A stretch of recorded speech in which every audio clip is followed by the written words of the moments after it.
গ্রেফতার হব বললেন না। আমি আপা যখন বলছে গ্রেফতার হইতে মানা করছে, পৃথিবীর কোন শক্তি নাই যে শামীম ওসমানকে গ্রেফতার করে। শেখ হাসিনা পদত্যাগ করে দেশ ত্যাগের পর আত্মগোপনে চলে যান বেশিরভাগ আওয়ামী লীগের মন্ত্রী এমপি।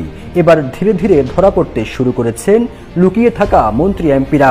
আত্মগোপনে থাকা নারায়ণগঞ্জ ৪ আসনের এমপি শামীম ওসমানের খোঁজ পাওয়া গেছে। সিলেটের শ্রীমঙ্গলে গ্র্যান্ড সুলতান হোটেলে লুকিয়ে আছেন তিনি। এ খবর সামাজিক যোগাযোগ মাধ্যমে ছড়িয়ে পড়তেই ওই হোটেলের সামনে জড়ো হয় অসংখ্য ছাত্র জনতা। পরে সেনাবাহিনী ওই হোটেলের সামনে অবস্থান নেয়। এদিকে জানা গেছে এই হোটেলেই অবস্থান করছেন একজন উচ্চপদস্থ আমলাও।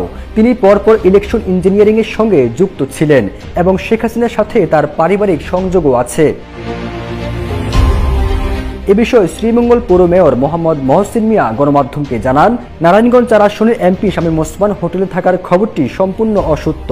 এ বিষয়ে গ্র্যান্ড সুলতান কর্তৃপক্ষ জানিয়েছে, গ্র্যান্ড সুলতান একটি ৫ তারকার রিসোর্ট, যা কিনা সুনামের সাথে বাংলাদেশের ভাবমূর্তিকে আন্তর্জাতিক মানে রূপান্তরিত করেছে। এর আগে মঙ্গলবার রাতে গ্রেপ্তার হন সাবেক প্রধানমন্ত্রী শেখ হাসিনার উপদেষ্টা সালমান এফ রহমান এবং আইনমন্ত্রী আনিসুল হক।